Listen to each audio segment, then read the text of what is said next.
Hi friends, ఈరోజు మా ఇంట్లో చేపల కర్రీ, చేపల ఇగురు. ఇది వేడి వేడి అన్నంలోకి చాలా చాలా టేస్టీగా ఉంటుంది. చూడండి, కొరమీను, కొర చేప అంటారు కదా, అదనమాట. ఇగురు తీసాము, చాలా బాగుంది. తిని కూడా చూశాను, చాలా టేస్టీగా ఉందన్నమాట. చేపల ఇగురు రైస్, చేపల ఇగురు చూడండి, చాలా బాగా పొద్దున్న వేడి వేడి అన్నంలోకి చేపలు తీసేటప్పుడు చాలా జాగ్రత్త తీయాల, ఆ మొక్కలు అనేవి విరిగిపోతాయని భయం.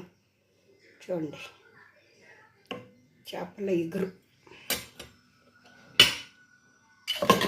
చేపల పులుసు చూడండి, ఇన్ని రకాలు చేసామన్నమాట. చేపలంటే చాలా ఇష్టం ఫ్రెండ్స్, అందుకే ఎన్ని రకాలైనా చేసుకొని తినేస్తా.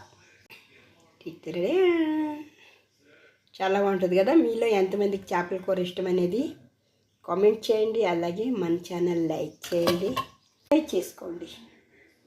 చూడండి, 4 పీసెస్ చేపలు, ఫిష్.